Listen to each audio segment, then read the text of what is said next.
2026년 3월 23일 새벽입니다. 하나님 말씀은 시편 68편 11절에서 14절입니다. 주께서 말씀을 주시니 소식을 공포하는 여자들은 큰 무리라. 여러 군대의 왕들이 도망하고 도망하니 집에 있던 여자들도 탈취물을 나누도다. 너희가 양 우리에 누울 때에는 그 날개를 은으로 입히고 그 깃을 황금으로 입힌 비둘기 같도다.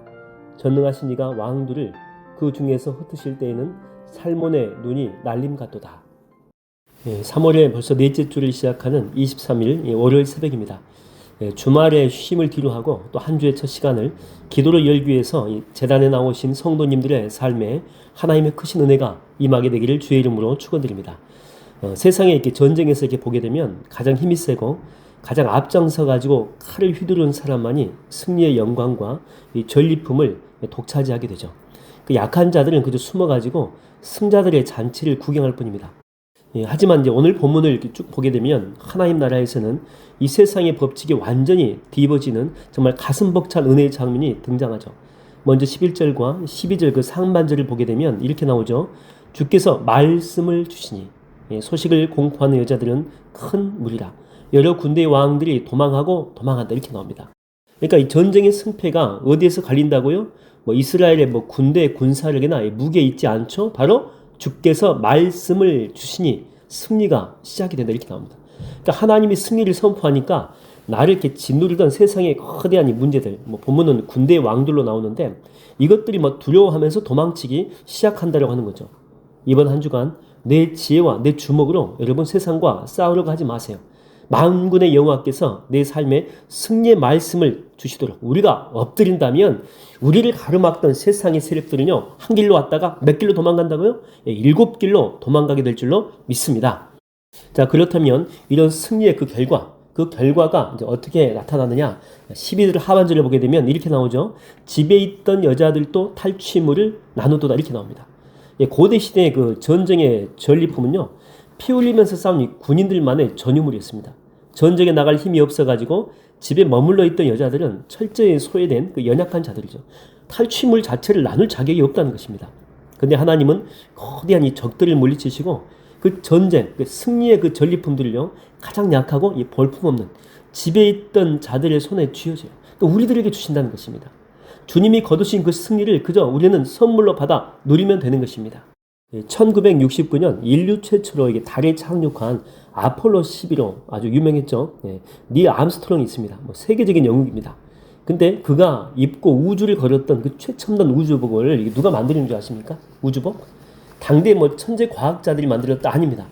여성 속옷을 만들던 플레이텍스라고 하는 이 공장의 평범한 이 재봉사 아줌마들이 만든 거예요. 그 당시에는 컴퓨터도 첨단 기계도 없던 시절 아닙니까?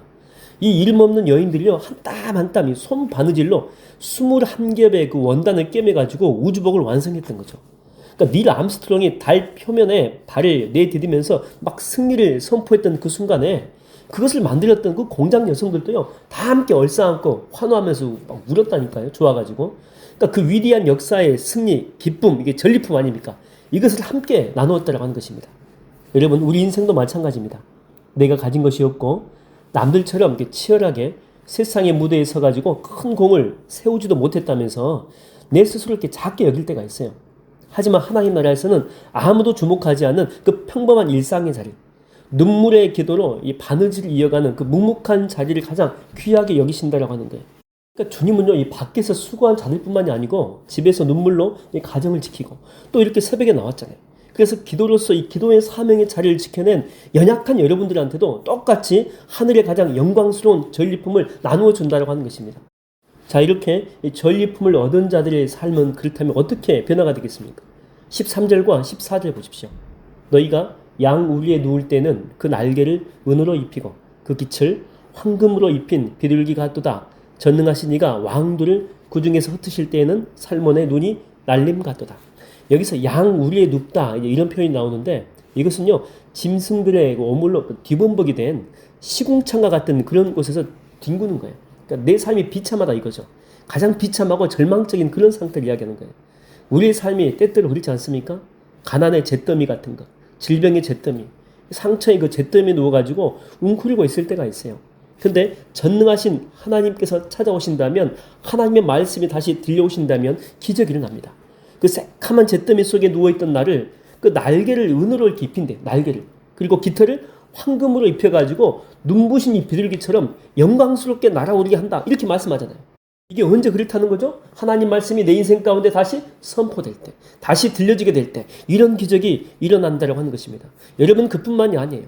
14절에 나오는 그 살몬산은 숲이 너무 크게 많이 우거져가지고 1년 내내 새카맣게 어두운 산이에요. 근데 그 어둡고 캄캄한 이 살몬산에 하얀 눈이 소복하게 내려가지고 온 산이 눈부시게 빛난다, 이렇게 나오잖아요. 마찬가지로 주님께서 내 삶에 오시게 되면, 하나님 말씀이 다시 내 인생 가운데 들려지게 되면, 우리 가정의 가장 어둡고 비참했던 현실이 영광스러운 그런 황금빛으로, 깨끗한 눈밭으로 바뀌게 되는 대역전이 일어나게 된다고 하는 것입니다. 사랑하는 여러분, 새로운 한 주를 시작하는 월요일 아침입니다. 내 앞에 놓인 한 주간의 짐들이 버겁게 느껴지십니까? 내가 아니고 나를 대신하여 싸우시는 하나님의 말씀의 승리가 있음을 먼저 확신하십시오. 그리고 이 잿더미 같은 내 인생을 황금빛의 그런 비둘기로, 또 캄캄한 이 살몬산을 새하얀 눈꽃으로, 정말 환한 밝은 빛으로 내 인생을 바꾸시는 주님의 그 권능을 여러분 찬양하세요. 이번 한 주간 우리 하민교회 모든 가정과 일터마다 나를 은으로 또 황금으로 입히사 날아오르게 하시는 위대한 승리를 경험하는 축복의 일주일이 되기를 주의 이름으로 축원드립니다.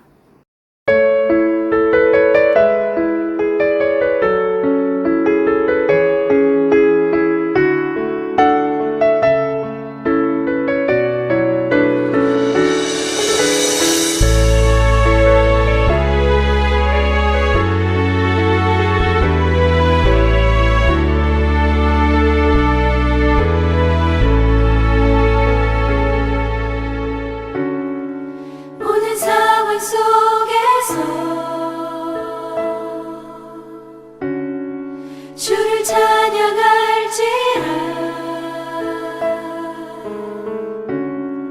주는 너의 큰 상을,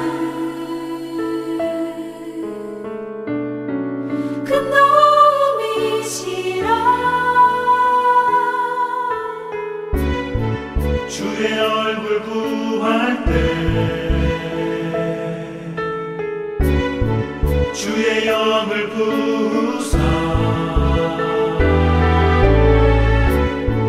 크신 사랑 안에서 주를 보게 하소서.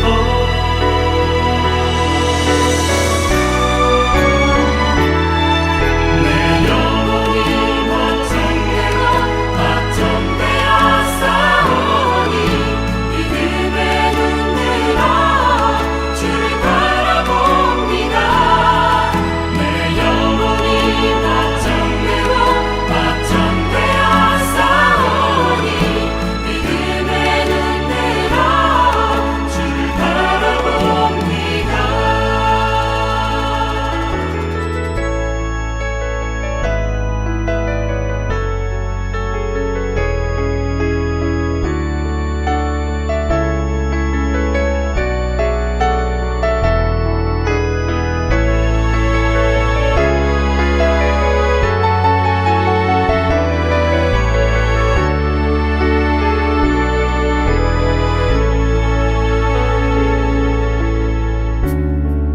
모든 상황 속에서 주를 찬양할지라.